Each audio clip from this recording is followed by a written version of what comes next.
The silk of my wedding dress clung to my skin like a second layer of lies. I stood in the bridal suite of the Grand Harbor Hotel, staring at my reflection in the floor-length mirror, barely recognizing the woman who stared back. My hands trembled as I adjusted the veil for the 100th time, the delicate lace scratching against my cheeks. Outside, I could hear the murmur of 300 guests settling into their seats, the string quartet tuning their instruments, the rustle of expensive fabric and whispered gossip. I was 23 years old, and I was about to marry a man I didn't love. Marcus Whitmore, Harvard graduate, investment banker, my parents' golden choice. He had the right pedigree, the right connections, the right bank account. What he didn't have was my heart. What he didn't have was honesty. 3 weeks ago, I'd found the messages on his phone, a trail of infidelity that stretched back months, maybe longer. When I confronted him, he'd laughed. Actually laughed. "Everyone does it, Evelyn," he'd said, straightening his tie in our bathroom mirror. "You'll learn to look the other way. That's what marriages like ours are built on. Marriages like ours, transactions, arrangements, pretty cages with golden bars." My mother had been horrified when I threatened to call it off. "Do you have any idea what this will cost us?" she'd hissed, her perfectly manicured nails digging into my arm. "The deposits alone are $50,000. The humiliation will destroy our family's reputation. You will walk down that aisle, Evelyn Marie Ashford, and you will smile." So here I stood, smiling, dying inside. The door burst open, and my maid of honor, my cousin Rachel, rushed in, her champagne-colored dress swishing around her legs. "5 minutes," she announced, then stopped short when she saw my face. "Evie, are you crying?" I touched my cheek. It came away wet with mascara-stained tears. "I can't do this." "What?" "I can't marry him, Rachel. I can't spend the rest of my life pretending to be happy while he—" My voice cracked. "While he does whatever he wants with whoever he wants." Rachel's expression softened. She crossed the room and took my hands in hers. "Then don't. My mother will never forgive me. Your mother isn't the one who has to sleep next to him every night for the next 50 years. She squeezed my fingers. "Evie, you've always done what everyone else wanted. Your parents chose your college, your major, your career path. Don't let them choose your husband, too." The weight of her words settled over me like a blanket. She was right. God, she was right. "What do I do?" I whispered. Rachel glanced at the door, then back at me. A conspiratorial smile tugged at her lips. "There's a service exit at the end of the hall. It leads to the kitchen loading dock. My car is parked 2 blocks away on 7th Street. She pressed her keys into my palm. "Go. But the guests—" "I'll handle it. I'll tell them you're feeling ill. Food poisoning. Something." She was already unzipping the back of my dress. "But you need to leave now before someone comes looking for you." My heart hammered against my ribs. This was insane. This was social suicide. This was freedom. The dress pooled at my feet in a mountain of ivory silk and broken dreams. Rachel handed me her spare clothes from her overnight bag, a simple black sundress and flat sandals. I changed in 30 seconds, my fingers shaking so badly I could barely tie the straps. Rachel grabbed my veil and tossed it onto the couch, then pulled me toward the door. "Go," she urged. "Run." And I did. The service hallway was dim and utilitarian, smelling of industrial cleaner and leftover catering food. My sandals slapped against the linoleum as I ran, my breath coming in short gasps. Behind me, I could hear the muffled sound of the wedding march beginning. In 2 minutes, my father would realize I wasn't there. In 5, chaos would erupt. I burst through the loading dock door into blinding afternoon sunlight. The July heat hit me like a physical wall, thick and oppressive. I blinked away spots and stumbled down the concrete steps, my legs unsteady beneath me. 7th Street. 2 blocks. I could make it. I ran. The city sidewalks blurred past me. Tourists with cameras, businessmen in suits, street vendors selling hot dogs and pretzels. Nobody looked twice at a woman running in a black dress, tears streaming down her face. This was New York. Everyone was running from something. I found Rachel's car exactly where she'd said, a beat-up Honda Civic with a dent in the passenger door. My hands shook as I unlocked it, slid into the driver's seat, and started the engine. The air conditioning blasted hot air in my face. I cranked it to maximum and pulled into traffic without checking my mirrors. Where was I going? I had no plan, no destination. I just drove, merging onto the highway heading north, away from the hotel, away from Marcus, away from the life that had been suffocating me since birth. My phone buzzed in the cup holder, Mom calling. I ignored it. It buzzed again. Marcus. Then my father. Then Marcus again. I turned it off and threw it into the back seat. The highway stretched before me, an endless ribbon of asphalt and possibility. For the first time in years, I felt like I could breathe. I drove for 3 hours straight, barely conscious of where I was going. The gas gauge dropped steadily toward empty. My adrenaline began to fade, replaced by a bone-deep exhaustion that made my eyelids heavy and my reactions slow. I needed to stop, needed to rest, needed to figure out what the hell I was going to do with my life now. A road sign appeared, Crescent Bay, 10 miles. I'd never heard of it, which made it perfect. The exit ramp curved off the highway into dense forest. The landscape changed from urban sprawl to thick pine trees and rocky outcroppings. The road narrowed, becoming a 2-lane coastal highway that hugged dramatic cliffs overlooking the Atlantic. The ocean stretched out to my right, dark and churning beneath gathering storm clouds. Crescent Bay itself was small, a picturesque harbor town with a main street lined with seafood restaurants, tourist shops, and a single traffic light. Fishing boats bobbed in the marina. The air smelled of salt water and fried clams. It was the kind of place people came to forget about their problems. Perfect. I pulled into the parking lot of the first motel I saw, the Sea Breeze Inn, a weathered 2-story building with peeling blue paint and a flickering neon vacancy sign. The office was empty except for an elderly woman behind the counter, reading a romance novel with a bare-chested man on the cover. "Help you?" she asked without looking up. "I need a room, just for tonight." $65, cash or card. I fumbled for my wallet, praying I had enough. My bank accounts were joint with my parents. They'd freeze them the second they realized I'd run. I had $83 in cash and a credit card that would probably work for another few hours. "Card," I said. She ran it. It went through. I exhaled in relief. "Room 214, second floor, end of the hall. Checkout's at 11. She handed me a key attached to a plastic anchor keychain. "Storm's coming in tonight. Might lose power.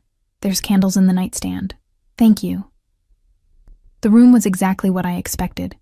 Dated floral wallpaper, a sagging double bed, and a bathroom with questionable water pressure. But it was clean, and it was mine, and nobody knew I was here. I collapsed onto the bed, fully clothed, and stared at the water-stained ceiling.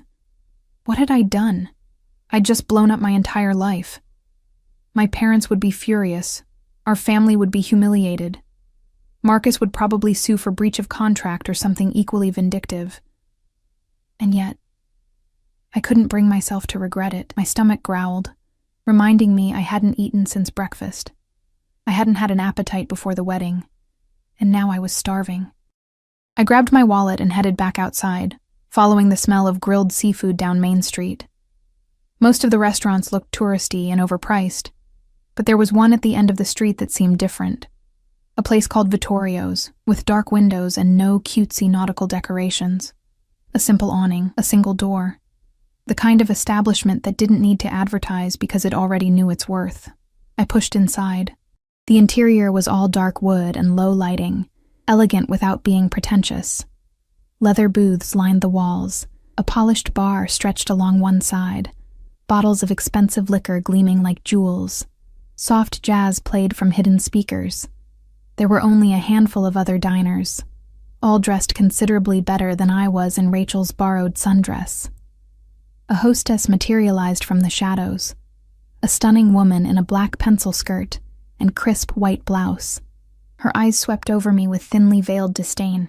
"Do you have a reservation?" "No, I just wanted dinner. We're fully booked." Her tone suggested I should have known better than to walk in off the street. Disappointment crashed over me. Of course they were. I probably looked like a mess anyway. No makeup, tangled hair, yesterday's tears still staining my cheeks. I turned to leave. Wait. The voice came from the bar, deep, accented, commanding without being loud. I turned back. A man sat in the corner booth, partially hidden in shadow. I could only see fragments of him at first. A strong jaw, dark hair swept back from his forehead, the glint of an expensive watch on his wrist.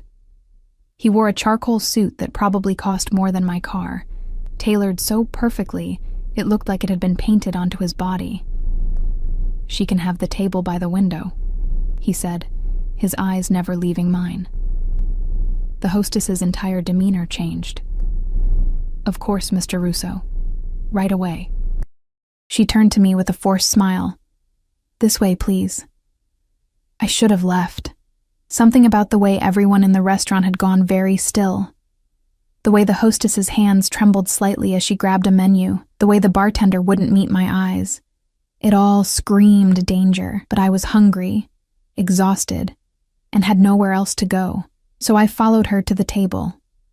As I passed the corner booth, I felt him watching me. The weight of his gaze was almost physical, a dark pressure that made the hair on the back of my neck stand up. I risked a glance in his direction. Our eyes met. He was younger than I'd expected, maybe 30, 32 at most. Devastatingly handsome in a way that felt dangerous, like standing too close to a fire, sharp cheekbones, full lips that curved into the barest hint of a smile, eyes so dark they were almost black, reflecting the candlelight like polished obsidian. And something else. Something predatory. I looked away quickly, my heart hammering. The hostess seated me by the window overlooking the harbor. Through the glass, I could see storm clouds rolling in, turning the sky purple and bruised. Lightning flickered on the horizon. "Your server will be right with you," the hostess said, practically fleeing back to her post. I opened the menu with shaking hands. Everything was written in Italian, with prices that made my stomach drop. The cheapest entree was $42. I had $83 to my name, and I'd just spent $65 of it on the motel room. I was calculating whether I could afford an appetizer and still have enough for gas when a shadow fell across my table. I looked up. It was him. Up close, he was even more striking and more terrifying. He moved with a controlled grace that reminded me of a panther circling prey. 2 men flanked him, both built like brick walls, both wearing dark suits with telltale bulges beneath their jackets. Guns. "You looked lost," he said, his accent coloring the words. Italian. Definitely Italian. "First time at Vittorio's?" "First time in Crescent Bay, actually." My voice came out steadier than I felt. His smile widened fractionally. "Running away from something?" My breath caught. How could he possibly? "Your dress," he continued, gesturing to Rachel's sundress. "It's inside out. The tags are showing. And you keep looking at the door like you expect someone to walk through it."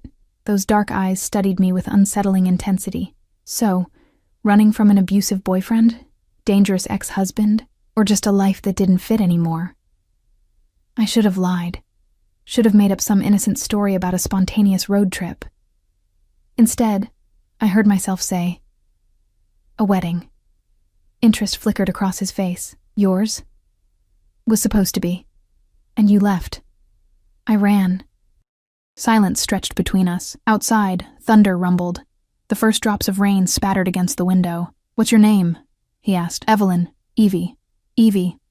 He said it slowly, tasting each syllable. "I'm Dante Russo." He waited, as if the name should mean something to me. When I didn't react, something like amusement crossed his features. "You have no idea who I am." "Should I?" "Most people in this town do." He pulled out the chair across from me and sat without invitation, folding his hands on the table. His bodyguards positioned themselves nearby, eyes constantly scanning the room. "Tell me, Evie, why did you run?" "That's kind of personal. Indulge me." There was something in his voice, a subtle command, that made refusing feel impossible. Or maybe I was just desperate to talk to someone, anyone, who wasn't part of my old life. He was cheating on me, I admitted. Multiple times. And when I confronted him, he acted like it was normal, Expected. Like I should just accept it as part of the arrangement. Dante's jaw tightened almost imperceptibly. Arrangement. Our families. It was more of a merger than a marriage. I laughed bitterly. I was the commodity being traded. And you decided you were worth more than that. The way he said it, not a question, but a statement of fact, made something in my chest tighten. I decided I'd rather be alone than trapped, I corrected. You're not alone now. The words hung in the air between us, heavy with implication I didn't fully understand. Rain lashed against the windows in earnest now. The lights flickered once, twice, then stabilized. Dante leaned back in his chair, studying me with that same unsettling intensity. Have dinner with me. I can't afford my treat. He raised a hand before I could protest. Consider it a welcome to Crescent Bay. Besides, you look like you haven't eaten in days. He wasn't wrong. And despite every instinct screaming that this man was dangerous, I found myself nodding. What was one dinner? In the morning I'd figure out my next move. Find a job. Start over. Just one dinner with a stranger who looked at me like I was something precious. What could possibly go wrong? Dante snapped his fingers without looking away from me, and within seconds, a waiter appeared at our table, a thin, nervous man who kept his eyes lowered as he took our order. Dante ordered for both of us in rapid Italian, his voice smooth and authoritative. The waiter nodded frantically and disappeared into the kitchen like his life depended on it. You didn't ask what I wanted, I pointed out, trying to sound annoyed rather than intimidated. You can't read the menu, and Alessandro makes the best osso buco on the East Coast. Trust me. I don't know you well enough to trust you. His lips curved into something that might have been a smile if it had reached his eyes. Smart girl. The lights flickered again as the storm intensified outside. Rain hammered against the windows in sheets, turning the view of the harbor into a watercolor blur. Thunder cracked so loudly I jumped. Dante didn't even flinch. So, I said, desperate to fill the silence that felt too heavy, too charged. What do you do? For work, I mean. Import-export. That's vague. It's intentional. He leaned forward, elbows on the table. What about you? What did you do before you ran away from your wedding? Art history degree that I never used. My father got me a position at his investment firm doing, honestly, I'm not even sure. Filing? Looking decorative at client dinners? Being groomed for the perfect corporate wife role? You don't strike me as someone who enjoys being decorative. I don't enjoy being anything my parents decided I should be. The words came out more bitter than I'd intended. Sorry. You probably don't want to hear about my family drama. On the contrary. Dante's gaze never wavered. I find you fascinating. The way he said it made heat creep up my neck. There was something in his eyes, a dark hunger that should have terrified me. Maybe it did. Maybe that's why my pulse was racing. The waiter returned with wine, a bottle that probably cost more than my monthly rent back in New York. Dante poured for both of us with steady hands. I took a sip. It tasted like velvet and cherries and money. This is too expensive, I protested weakly. I own the restaurant. Of course he did. Along with half the town, added one of his bodyguards, the taller one with a scar through his left eyebrow. He'd positioned himself near the door, hand resting casually near his jacket. The other guard watched the kitchen entrance with the same vigilant intensity. Dante shot him a look that could have cut glass. The man went silent. You own half the town? I repeated. What are you, the mayor? The bodyguards exchanged glances. Dante's expression remained neutral, but something dangerous flickered behind his eyes. Something like that. A chill ran down my spine despite the warmth of the wine in my stomach. The way everyone in the restaurant avoided looking at our table. The way the hostess had trembled, the guns under their jackets. Import-export. Owns half the town. I wasn't an idiot. I'd grown up in New York. I knew what those things meant when they were packaged together. You're with the mob, I said quietly. Dante tilted his head, studying me. Does that frighten you? It should. But it doesn't. He was right, and I didn't understand why. Maybe because I'd just escaped one kind of cage, and the danger Dante represented felt honest in a way my old life never had. Marcus had hidden his cruelty behind expensive suits and charity galas. Dante wore his darkness on his sleeve, made no apologies for what he was. "What would frighten me," I said carefully, "is if you expected something in return for dinner. The only thing I expect is your company for the next hour. After that, you're free to leave." He paused. "Unless you choose to stay." "Why would I stay?" "Because you have nowhere else to go. No money, no plan." His voice was gentle but ruthless in its honesty. "And because you're tired of running." The food arrived then. Steaming plates of braised veal so tender it fell apart under my fork. Saffron risotto that melted on my tongue. Vegetables roasted in herbs I couldn't name. It was the best meal I'd ever eaten, and I hated that it was being provided by a man who probably had people killed before breakfast. We ate in silence for a while. The storm raged outside, shaking the windows. The power flickered intermittently but never fully died. "How did you end up here?" I asked eventually. "In Crescent Bay, I mean. You don't exactly seem like a small-town kind of person." "My father was from here, built his empire from nothing." Dante's jaw tightened. "When he died, I inherited everything, including the responsibility of protecting what's mine, protecting or controlling." "Sometimes they're the same thing." I set down my fork. "That's a terrifying philosophy, perhaps." He leaned back, wine glass balanced in his fingers. "But it keeps the people I care about safe. Loyalty is everything in my world, Evie. Betrayal is unforgivable." The way he said that last word sent ice through my veins. I thought of Marcus, of the messages on his phone, of his casual dismissal of fidelity. "My fiancé betrayed me," I heard myself say, "multiple times, and everyone expected me to just accept it. Smile and play the dutiful wife while he—" My voice cracked. Dante's expression darkened. "What's his name? Why?" "Just curious. Marcus Whitmore. Lives in Manhattan." Banker. I laughed humorlessly, though I'm sure by now he's told everyone I'm the one who ruined everything. Probably playing the victim, making it seem like I'm unstable or hysterical. Men like that always do. Dante's voice had gone cold. They gaslight, manipulate, make you question your own reality, make you think you're the problem when they're the ones incapable of basic human decency. The venom in his tone surprised me. "You sound like you've dealt with men like that before." "I've dealt with worse." He finished his wine and poured more. "In my line of work, you learn quickly who deserves loyalty and who deserves a bullet." I should have been horrified, should have stood up and walked out, but something in his words resonated with the anger I'd been swallowing for months. The fury at Marcus's betrayal, the rage at my parents' manipulation, the resentment at a life spent being controlled. "That's a dangerous way to think," I said softly.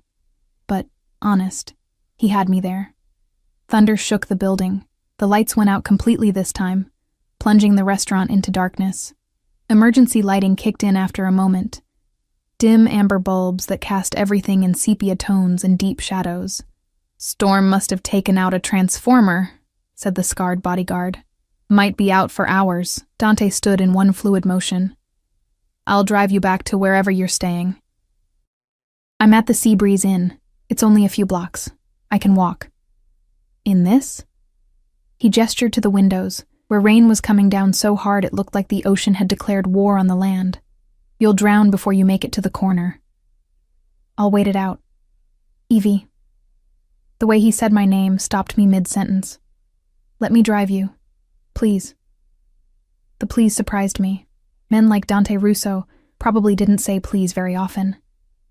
I found myself nodding. His car was parked right outside. A black Escalade with windows tinted so dark they were probably illegal. The scarred bodyguard held an umbrella over us as we ran for the vehicle. But the wind was so vicious that we were both soaked within seconds. Dante opened the back door for me, and I slid into leather seats that smelled of expensive cologne and danger.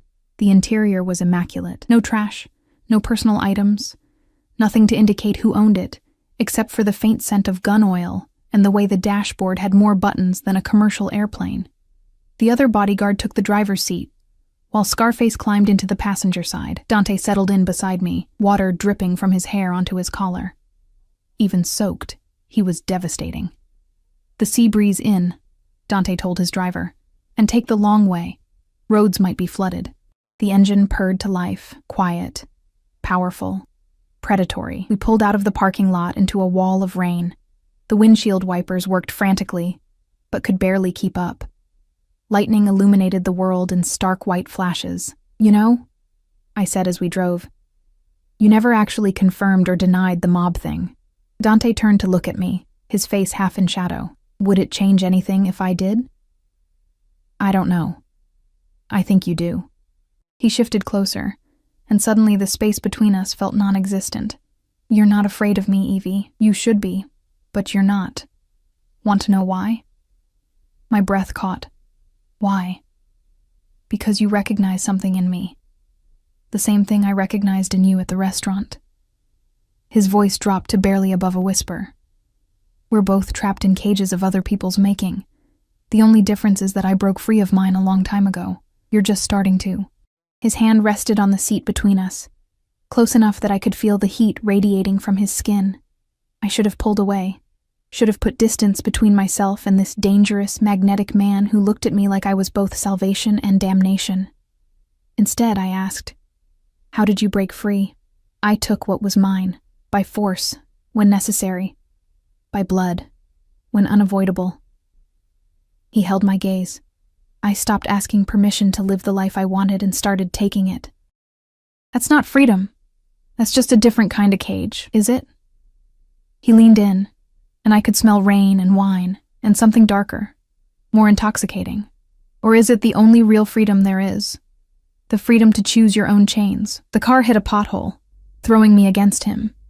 His arm came up instinctively, steadying me. For a moment, we stayed like that, my hand pressed against his chest, his arm around my waist, faces inches apart. I could feel his heartbeat under my palm. Steady. Strong. Completely controlled even as something wild and dangerous burned in his eyes. "We're here, boss," the driver announced, breaking the spell. I pulled back, cheeks burning. Through the rain-streaked windows, I could see the flickering neon sign of the Seabreeze Inn. "Thank you," I managed, "for dinner, and the ride." "Evie." Dante caught my wrist as I reached for the door handle. His grip was firm but not painful. "Do you have money? A plan?" "I'll figure something out." "That's not an answer. It's the only one I have." He studied me for a long moment, then released my wrist and reached into his jacket. I tensed, half expecting a weapon. Instead, he pulled out a business card, matte black with silver lettering. "My private number," he said, pressing it into my hand. "If you need anything, and I mean anything, call me. I can't accept—" "You can.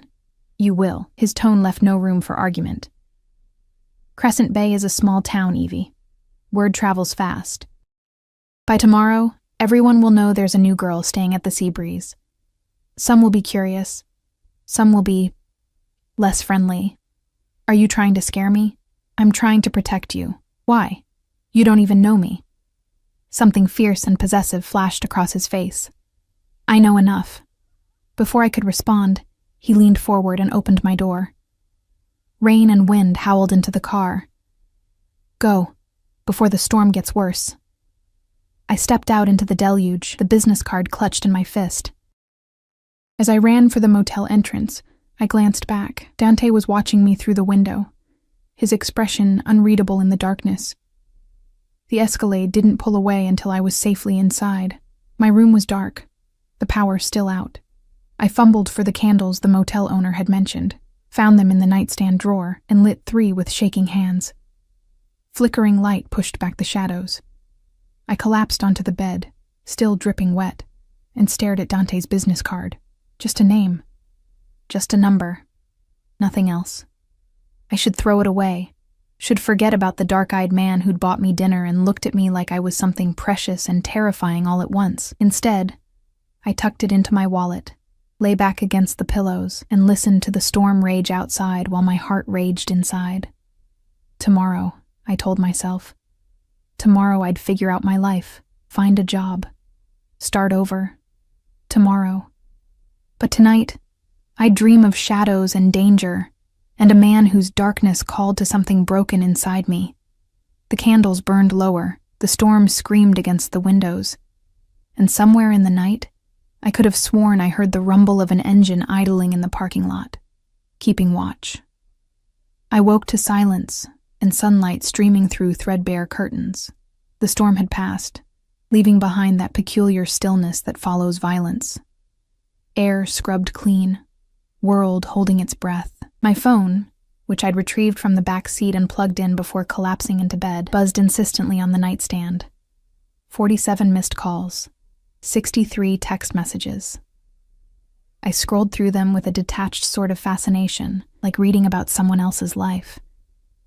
My mother's messages evolved from concerned to furious to threatening. My father's were shorter, more pointed. Come home immediately.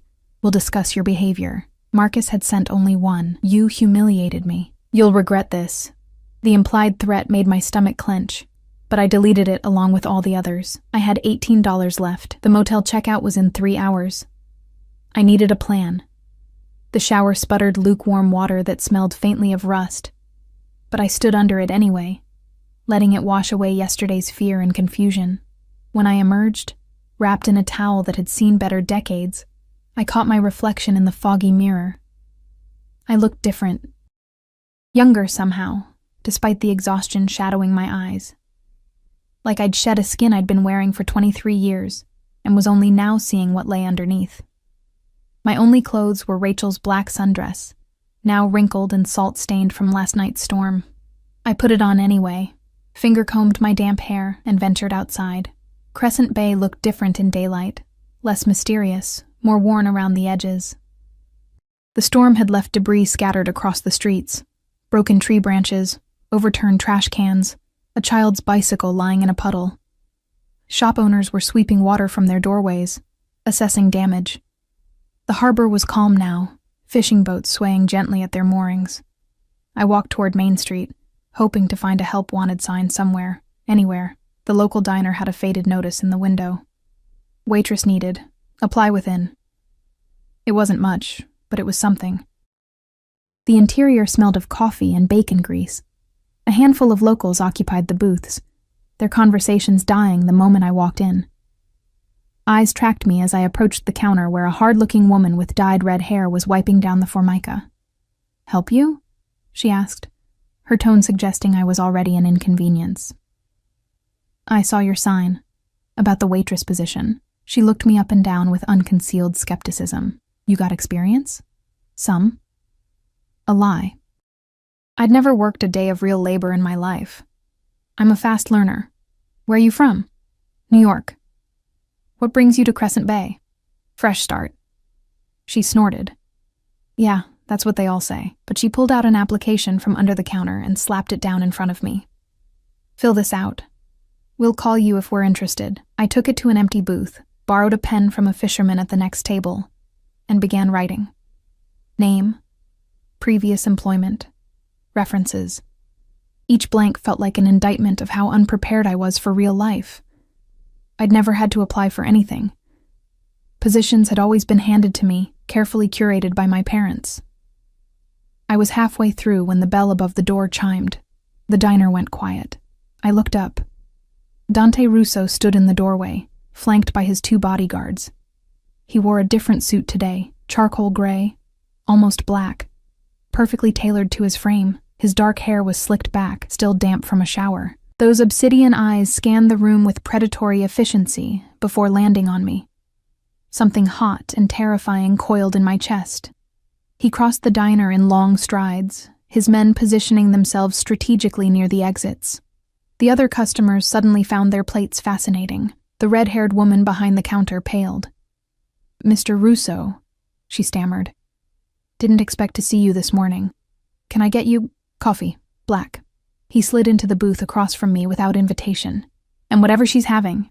"I haven't ordered yet," I said, proud that my voice didn't shake. "Then order." It felt less like a suggestion and more like a command. I glanced at the menu scrawled on a chalkboard above the counter. Scrambled eggs, toast, coffee.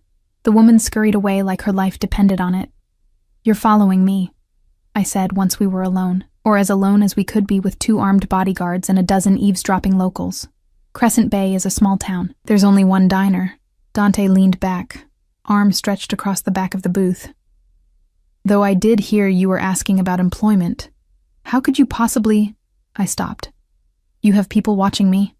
I have people watching everyone. That's not comforting. It's not meant to be comforting. It's meant to keep you safe. I don't need your protection." His eyes darkened. "You have $18 to your name, no job, and an ex-fiancé who sent you a threatening text message at 6:43 this morning. Yes, Evie, you need protection." Ice flooded my veins. "You hacked my phone? I made sure you were safe. That's the same thing." "No," he said quietly, dangerously. "It's not. Safety and privacy are luxuries people in your situation can't afford." He leaned forward, elbows on the table. "Your ex-fiancé has already hired a private investigator.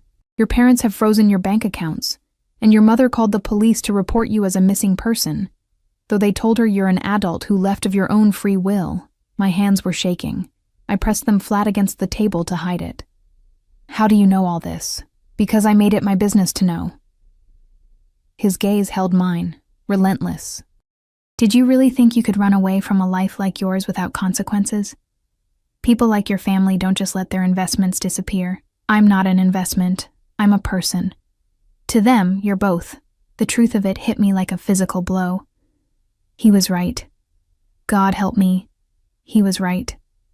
The waitress returned with our food, setting it down with trembling hands before fleeing back to the safety of the counter. The coffee was bitter and burnt, but I drank it anyway, needing something to do with my hands. "What do you want from me?" I asked finally. Dante cut into his eggs with precise movements. "I want to offer you a job." "Doing what?" "I need someone to manage the gallery." "What gallery?" "The one I'm opening next month. Art gallery. High-end pieces, local artists, some international work." He took a bite, chewed, swallowed. "You have an art history degree. You understand the world you came from, the wealthy collectors, the social dynamics, how to make people feel sophisticated while separating them from their money. You'd be perfect." It was too convenient, too perfect, too much like a trap disguised as salvation. "Why would you do this for me?" "Because I can. Because you need it. Because—" He paused, something flickering across his face too quickly to read. "Because I want to. And what do you expect in return?" "Loyalty." The word hung in the air between us, heavy with meaning. "Work for me. Don't betray me. Don't run to your family or your ex-fiancé. Give me your trust, and I'll give you safety, a life, freedom to become whoever you want to be without them controlling you." "That's not freedom. That's just trading one cage for another." "Maybe." He set down his fork, gave me his full attention. "But this cage comes with a key. You can leave whenever you want. I won't stop you. But while you're here, while you work for me, no one touches you. No one threatens you. No one makes you feel small or worthless, or like you're only valuable as someone's possession." My throat tightened. "You don't know me well enough to make those promises." "I know enough." His voice dropped, intimate despite the public setting. "I know you'd rather starve than go back to a man who cheated on you. I know you walked away from wealth and status because you refused to compromise your dignity. I know you're sitting here filling out an application for minimum wage work when you could call your father and end this with one phone conversation." He reached across the table, his fingers brushing mine. "I know you're stronger than you think you are. And I know that strength is worth protecting." Heat radiated from where his skin touched mine. Every instinct screamed danger, but beneath it was something else. A desperate, aching need to believe someone saw value in me beyond what I could provide or represent. When would I start? The words escaped before I could stop them. Satisfaction gleamed in his eyes. "Today, I'll have Marco drive you to the gallery space. You can assess what needs to be done. Start planning the opening. Salary is $75,000 a year, plus housing." "Housing?" "I own several properties. You can't stay at the Sea Breeze indefinitely." He pulled out his phone, typed something rapidly.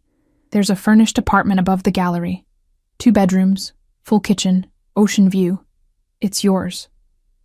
$75,000, an apartment. A job using my actual education. It was more than I dared hope for when I woke up this morning with $18 and no prospects. It was also too good to be true. What's the catch? I asked. No catch. Just loyalty. And if I break that loyalty? His expression went cold, absolutely arctic. Then you'll learn why people in this town are afraid of me. A smart woman would have walked away. Would have taken her chances with the diner job and a motel room. Would have recognized the darkness in Dante Russo and run as far and fast as possible, but I'd spent my entire life being smart, being careful, being exactly what everyone expected. And where had it gotten me? Okay, I heard myself say. I'll do it. Dante smiled. A real smile this time, not the practiced curve of lips, but something genuine and almost boyish. It transformed his face, made him look younger, less dangerous, almost human. Good. He stood, pulling out his wallet and dropping a $100 bill on the table for a meal that couldn't have cost more than $20. Marco will drive you to the gallery. I have business to attend to, but I'll check in later. What kind of business? The kind you don't need to worry about. He walked away before I could respond, his bodyguards falling into formation around him. The diner remained silent until his Escalade pulled away from the curb. Then the whispers started. Urgent, speculative, afraid. The red-haired waitress approached my booth cautiously. You know what you're doing, honey. Not even a little bit. She shook her head. Dante Russo is dangerous. People who get close to him tend to either end up very rich or very dead. Sometimes both. Which were you hoping for when you served him coffee? She flinched. Fair point. She picked up the $100 bill, studied it like it might bite her. But you seem like a nice girl. Naive, but nice. So let me give you some free advice. Don't fall in love with him. Men like Dante Russo don't love. They possess, they consume. And when they're done with you, there's nothing left. She walked away before I could tell her I had no intention of falling in love with anyone, much less a mob boss who'd invaded my privacy and bought my loyalty like he bought everything else. But as I walked out of the diner into the bright morning sunlight, I touched my wallet where his business card still rested, and I wondered if I was lying to myself. Marco, the scarred bodyguard from last night, was waiting outside in a black sedan. He opened the door for me with surprising courtesy. Gallery's 10 minutes away, Miss Ashford, he said. His voice was gravelly, like he'd spent years smoking cigarettes and screaming orders. Boss says to give you the full tour, answer any questions you got. Is this what you do? Drive people around? Among other things. His eyes met mine in the rearview mirror. But mostly, I keep Mr. Russo alive. And now, I keep you alive too. Why would I need keeping alive? Because you matter to him. And anything that matters to Dante Russo automatically has a target on its back. The casual way he said it made my blood run cold. We drove through Crescent Bay's winding streets, past the harbor, and up into the hills where the houses got bigger and the views more spectacular.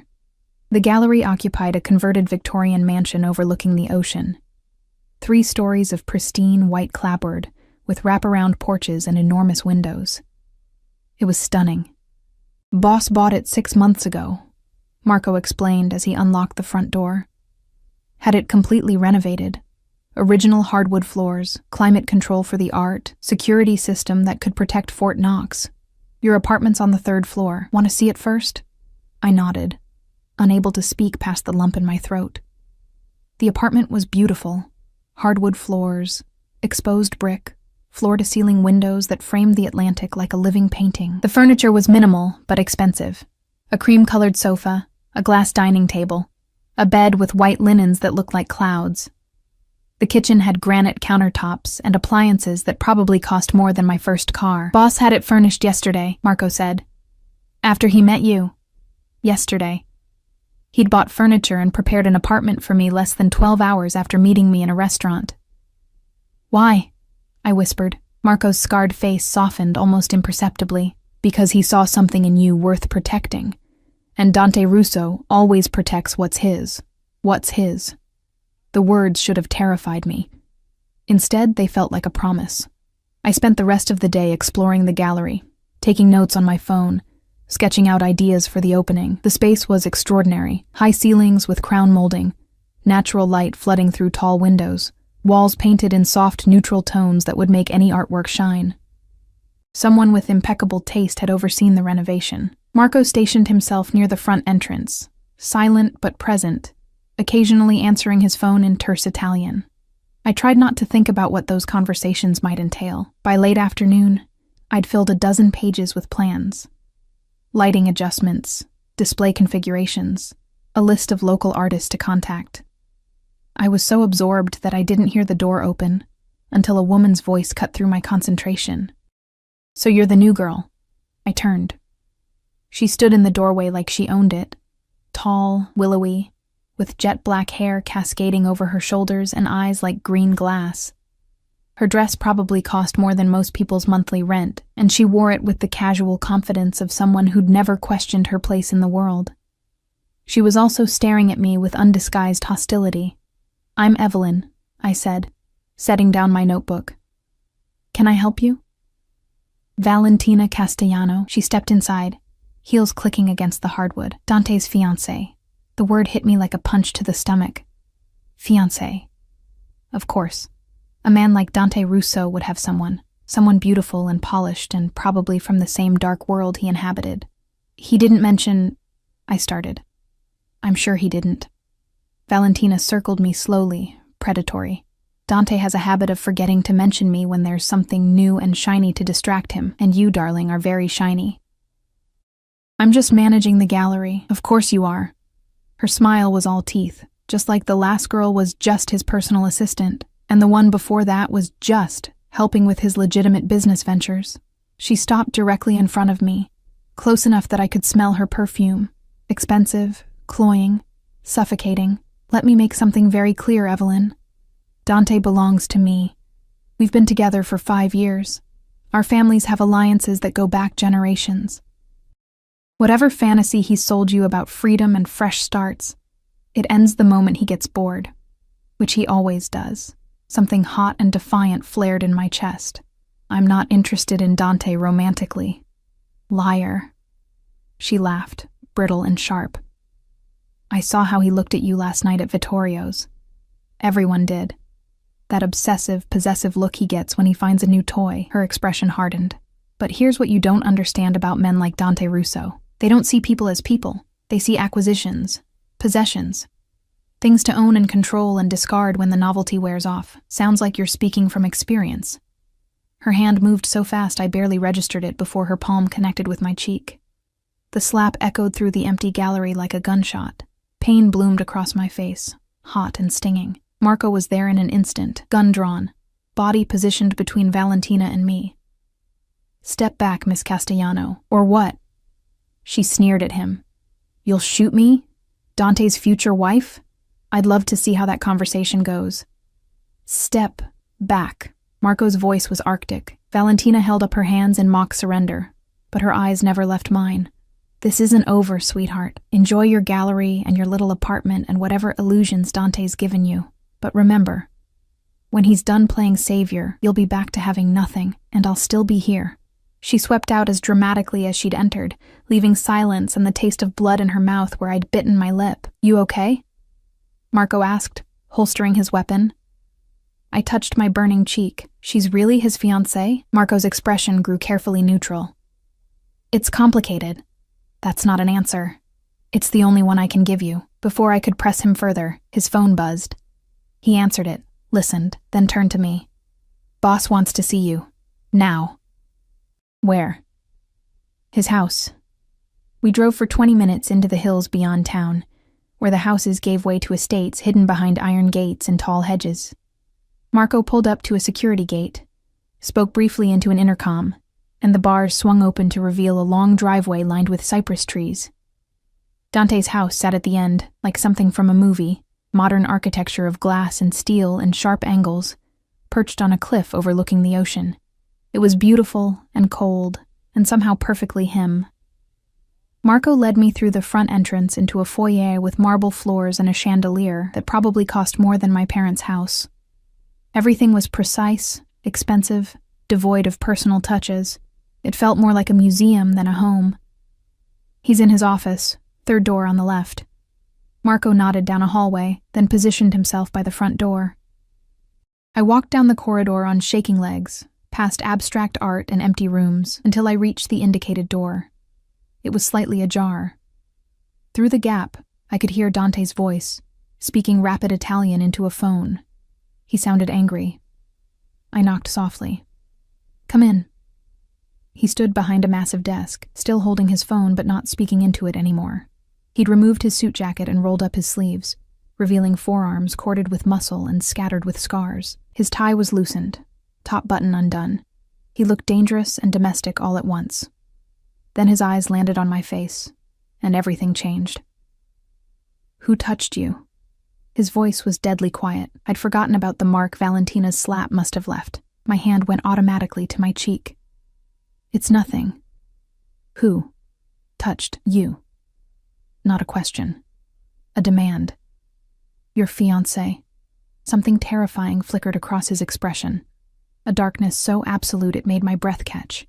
He set down his phone with deliberate care, walked around the desk, and stopped inches from me. "Let me see."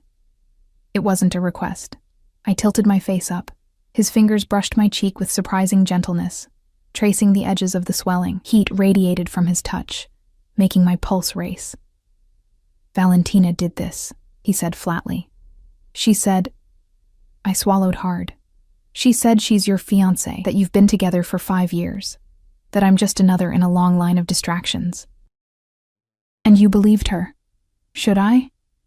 Dante's jaw clenched. He turned away, bracing his hands on the desk. For a long moment he said nothing, just stood there radiating barely controlled fury. "Valentina Castellano is the daughter of my father's oldest ally," he said finally. "When I was 18 and stupid, our families arranged an engagement. A strategic alliance to strengthen ties between our organizations." He turned back to face me. "I called it off 3 years ago." "She seems to think you're still engaged." "Valentina thinks a lot of things that aren't true, including that she has any claim on me whatsoever."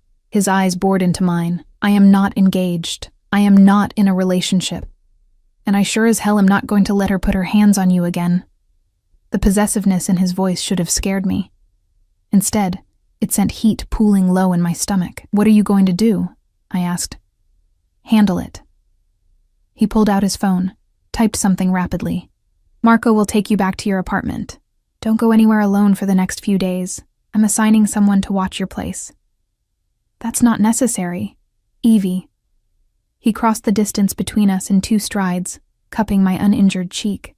"Valentina is dangerous. She has resources, connections, and a vindictive streak a mile wide. She will hurt you to get to me, and I will not allow that." "Why do you care so much?" The question hung between us. His thumb traced my jawline, and I watched something shift behind his eyes. Desire warring with control, possession fighting rationality. "Because you're mine to protect now," he said simply. "And I protect what's mine." There was that word again. Mine. "I'm not your possession. No." His voice dropped to barely above a whisper. "You're something far more dangerous than that." "What?" He leaned in close enough that I could feel his breath against my lips. "You're the first thing in 10 years that's made me want something beyond power and revenge. And that, cara mia, terrifies me more than any enemy I've ever faced." His lips brushed mine, not quite a kiss, more like a promise. Then he pulled back, leaving me dizzy and aching. "Go home, Evie. Lock your doors, and don't open them for anyone but Marco or me." I left in a daze, my lips still tingling from that almost kiss. Marco was waiting in the foyer, keys in hand. We drove back to the gallery in silence, but I caught him watching me in the rearview mirror, with something that might have been sympathy. "He doesn't do this, you know," Marco said, as we pulled up outside the gallery. "Care about people. The last person he cared about was his sister, and she—" He stopped abruptly. "What happened to her?" "Not my story to tell." He got out, opened my door. "But I will tell you this. Dante Russo is a dangerous man. He's killed people, destroyed families, built an empire on blood and fear. But with the people he cares about, he'd burn the whole world down to keep them safe. So if he says you're under his protection, you are, completely. And anyone who tries to hurt you will answer to him." He walked me to my apartment door, checked the rooms to make sure they were empty, then stationed himself outside. I locked the door behind me and leaned against it, my mind spinning. What had I gotten myself into? I spent the evening unpacking the few belongings I'd bought with the money Dante had advanced me. Clothes, toiletries, basic necessities. The apartment slowly began to feel less like a stage set and more like a home. I made pasta for dinner using the absurdly well-stocked kitchen, ate it while watching the sunset paint the ocean in shades of gold and crimson. My phone buzzed. Unknown number. Sleep well, cara mia. Tomorrow we begin turning your gallery dreams into reality, D. I stared at the message for a long time before typing back. How did you get this number? His response was immediate. I have all your numbers. Sleep. You're safe. I should have been angry about the invasion of privacy. Instead, I felt something warm and dangerous unfurl in my chest. I climbed into bed as full darkness fell, listening to the ocean and the occasional murmur of Marco's voice as he spoke to someone on his phone. Exhaustion pulled at me, but sleep was elusive. Every time I closed my eyes, I saw Dante's face inches from mine, felt his thumb tracing my jaw, heard his voice calling me something dangerous. Somewhere around midnight, I heard a car pull up outside. Footsteps. A quiet conversation between Marco and someone else. Then silence. I got up, crept to the window, and looked down. Dante's Escalade was parked on the street below, engine idling. Through the tinted windows, I could just make out his silhouette in the back seat. He was watching my apartment, making sure I was safe. The possessiveness should have frightened me. The obsessive attention should have sent me running. But as I crawled back into bed, I felt safer than I had in years. And that was the most terrifying thing of all. I woke to pounding on my door and Marco's urgent voice. Miss Ashford, you need to see this. I stumbled out of bed, pulled on a robe, and opened the door. Marco stood there with his phone extended, his expression grim. It's all over the news, he said. I took the phone. The screen showed a news article from a major New York outlet. Investment banker Marcus Whitmore arrested in fraud scheme. My hands shook as I read. Marcus had been taken into custody early this morning on charges of embezzlement, securities fraud, and money laundering. The article detailed a sophisticated scheme involving offshore accounts and falsified documents. Federal investigators had been building a case for months. The arraignment was set for this afternoon. How? I started. But then I knew. Dante. Marco's expression confirmed it. Boss has resources everywhere. When you told him what your ex did to you, he made some calls. Turned out Mr. Whitmore had been sloppy with more than just his personal life. Did Dante plant evidence? Didn't need to. Your ex was already guilty. Boss just made sure the right people found the proof. I sat down heavily on the couch, the phone still in my hand. Marcus was going to prison. My parents would be implicated in the scandal. They'd invested heavily in his firm. The family reputation they'd valued above my happiness was about to be destroyed, and Dante had done it in less than 24 hours. He did this for me, I whispered. He did this because someone hurt you, and Dante Russo doesn't let that go unpunished. Marco took his phone back. Boss wants to know if you're okay. I thought about Marcus in handcuffs, about my mother's face when she learned what had happened, about my father's carefully constructed world crumbling around him. I thought about Valentina's slap, and Dante's cold fury, and the way he'd called me something dangerous. Tell him, I said slowly, that I'm more than okay. Marco smiled, a rare, genuine expression. He'll be pleased to hear that. As he left, I walked to the window and looked out at the ocean. The morning sun turned the water into liquid gold. Seabirds wheeled overhead. The world looked new, scrubbed clean by yesterday's storm. And somewhere in this beautiful, dangerous town, a man who barely knew me had just destroyed my enemies without being asked. I touched my lips, remembering that almost kiss. Maybe the cage Dante offered wasn't a cage at all. Maybe it was a kingdom, and maybe I was ready to be his queen. 3 weeks passed in a blur of gallery preparations, stolen glances, and a tension that built like a storm gathering strength over the ocean. Dante visited the gallery every day, sometimes in the morning, sometimes late at night after whatever dark business kept him occupied. He never stayed long, but his presence filled the space like smoke, impossible to ignore even after he left. We didn't talk about the almost kiss. We didn't talk about Marcus's arrest or my parents' subsequent financial collapse, or the way Dante's eyes followed me whenever he thought I wasn't looking. We talked about art and lighting, and which wines to serve at the opening. We talked about everything except what was happening between us. Valentina hadn't approached me again, but I saw her sometimes, at Vittorio's, at the harbor, always watching with those cold green eyes. Marco assured me she'd been handled, whatever that meant. I didn't ask for details. The gallery opening was set for Friday night. I'd worked 18-hour days curating pieces from local artists, arranging lighting, coordinating catering. The space had transformed from an empty shell into something magical. Paintings glowing under carefully positioned spotlights, sculptures casting dramatic shadows, everything positioned to create a journey through the space. It was my vision made real. My creation. And I was terrified. Thursday afternoon, I was adjusting the placement of a bronze sculpture when Dante appeared beside me, silent as always. I'd stopped jumping at his sudden arrivals, though my heart still raced whenever he was near. "You've done extraordinary work," he said, studying the gallery with genuine appreciation. "This is better than I imagined. You had pretty low expectations then."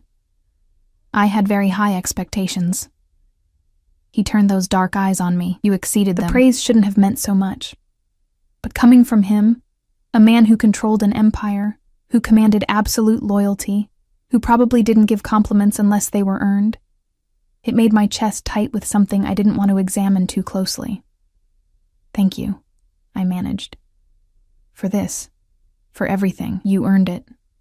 He stepped closer, and suddenly the gallery felt too small, too warm. "There's something I need to tell you about tomorrow night." My stomach clenched. "What?" "Valentina will be there. I can't exclude her without causing problems with her father, but I've made it clear that if she so much as looks at you wrong, there will be consequences." "What kind of consequences?" His expression went cold. "The permanent kind." I should have been horrified, should have protested that violence wasn't the answer, but I'd grown up in the past 3 weeks. I'd learned what it meant to live in Dante's world, where loyalty was currency, and betrayal was paid for in blood. "I can handle Valentina," I said. "I know you can." His hand came up, tucking a strand of hair behind my ear. The gesture was intimate, possessive. "But you shouldn't have to. You should be able to enjoy tomorrow night without worrying about vindictive exes." Speaking of exes, I heard Marcus took a plea deal, 20 years. 23, with no possibility of parole for 15. Dante's voice held satisfaction. "He'll have plenty of time to think about how he treated you." "My parents think I had something to do with it. My mother called yesterday. Said I'd destroyed the family." "What did you tell her?" "That she destroyed the family the moment she tried to sell me to a criminal." I looked up at him. Then I hung up. First time I've ever done that. Pride flickered across his face. How did it feel? Terrifying. Liberating. Like jumping off a cliff and discovering I could fly. "You can." His thumb traced my jawline, the same gesture from weeks ago that still made my breath catch. "You can do anything, Evie. You're stronger than you know." The moment stretched between us, charged with 3 weeks of unresolved tension. His hand cupped my face, and I leaned into it without thinking. His eyes darkened, pupils dilating. "Dante," I started. "Boss." Marco's voice cut through the moment like a knife. He stood in the doorway, phone in hand, expression urgent. "We have a problem." Dante's hand dropped. His entire demeanor shifted from intimate to lethal in a heartbeat. "What kind of problem?" "The Castellano kind. Her father wants a meeting. Tonight. Says it's urgent." A muscle in Dante's jaw ticked. "Tell him I'll be there in an hour." He turned back to me. "I have to go. But tomorrow night, we need to talk." "About what?" "About this." He gestured between us. "About what happens next." He left before I could respond. Marco and his other guards falling into formation around him. The gallery felt cavernous without him, empty despite the art covering every wall. I worked until midnight, making final adjustments, obsessing over details, when I finally climbed the stairs to my apartment. Exhaustion dragged at my bones, but I couldn't sleep. Tomorrow was the opening. Tomorrow was everything I'd worked for. Tomorrow, Dante and I would finally talk about whatever this dangerous, terrifying thing between us was becoming. I must have dozed off eventually because I woke to my phone ringing. The clock read 3:17 a.m. Unknown number. I answered groggily. Hello? Evelyn Ashford? A woman's voice. Professional. Clipped. Yes? This is Crescent Bay Memorial Hospital. Dante Russo was brought in an hour ago with multiple gunshot wounds. He's listed you as his emergency contact. We need you to come immediately. The world tilted sideways. What? How? Ma'am, please come now. It's critical. I threw on clothes with shaking hands, ran down the stairs, found Marco's replacement, a man named Tony, stationed outside. The hospital. Now. He didn't ask questions, just got me into the car and drove like the devil himself was chasing us. The 15-minute drive took 7. I ran through the emergency room doors in bare feet, having forgotten shoes entirely. A doctor intercepted me. Miss Ashford? I'm Dr. Patterson. Mr. Russo is in surgery. He was shot 3 times. Shoulder, abdomen, and thigh. He's lost a lot of blood. Is he going to die? We're doing everything we can. Which wasn't an answer. They led me to a private waiting room, where 6 men in dark suits stood like sentries. I recognized some. Marco, Tony, others I'd seen around the gallery. They all looked shell-shocked, an emotion I'd never associated with these dangerous men. What happened? I demanded. Marco's scarred face was pale. Ambush. After the meeting with Castellano, they were waiting when we left. His hands clenched into fists. Boss pushed me out of the way, took bullets meant for me. Who did this? Working theory is Valentina. She has connections, mercenaries who don't care about family alliances. She found out about the gallery opening, realized Dante wasn't going to marry her, decided if she couldn't have him, nobody could. Cold rage flooded through me. Where is she? Being dealt with. Marco's expression was granite, but right now, all that matters is the boss pulling through. Hours crawled past. Dawn broke over the ocean, painting the waiting room in shades of pink and gold. Nurses came and went with updates that revealed nothing. Still in surgery, still critical, still fighting. I paced the small room like a caged animal, wearing a path in the linoleum. This man, this dangerous, possessive, protective man who'd given me a life when I had nothing, couldn't die, wouldn't die. I wouldn't allow it. At 7:30, Dr. Patterson returned. His scrubs were stained with blood. He's out of surgery, the doctor said. It was touch and go, but he's stable. The next 24 hours are critical, but if he makes it through, when can I see him? I interrupted. He's in recovery. Probably another hour before. I don't care. Take me to him. Now. Something in my voice made the doctor nod. He led me through a maze of corridors to a private room at the end of the ICU ward. Guards flanked the door. They let me pass without question. Dante lay in the hospital bed, unconscious, hooked up to more machines than I could count. His face was pale, bruised. Bandages covered his shoulder and torso. He looked smaller somehow, vulnerable in a way I'd never seen. I pulled a chair next to the bed and took his hand, the one without an IV, in both of mine. You don't get to die, I told him fiercely. Do you hear me, Dante Russo? You promised to protect me, and you can't do that if you're dead. So you're going to fight. You're going to survive. And when you wake up, we're going to have that talk you mentioned about what happens next, about this thing between us that terrifies us both. His fingers twitched in mine, maybe coincidence, maybe not. I stayed there all day, leaving only when nurses forced me out for procedures. Marco brought me food I didn't eat, coffee I drank mechanically. The gallery opening came and went. Marco and Tony handled it, opening the doors, managing the crowd, making excuses for Dante's absence and mine. I didn't care about any of it. At some point during the second night, Dante's eyes opened. Groggy, confused, but aware. They found me immediately. Evie, he rasped. I'm here. I squeezed his hand. You're okay. You're going to be okay. Valentina. Being handled. Don't worry about her. His grip on my hand tightened with surprising strength. Not leaving you. Can't leave you. You're not leaving me. You're right here. No. His eyes burned with feverish intensity. Never leaving. You're mine. Mine to protect. Mine to...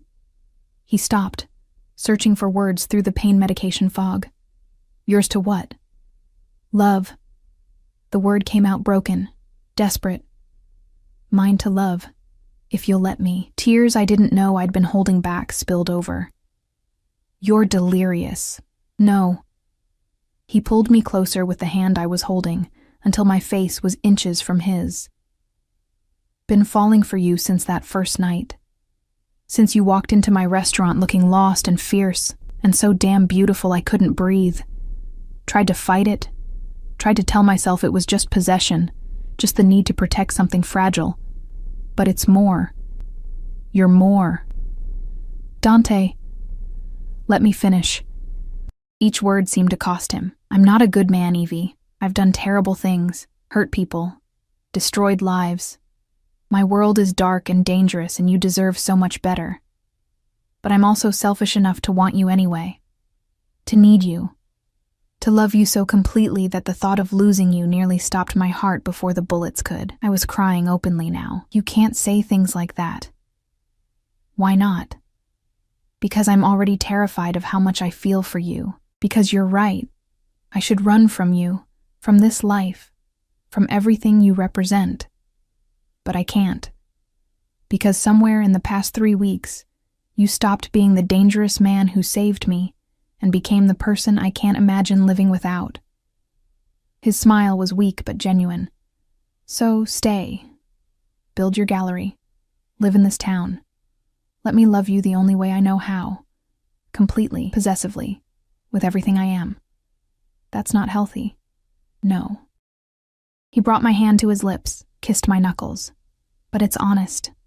It's real. And it's yours if you want it. I thought about the life I'd left behind.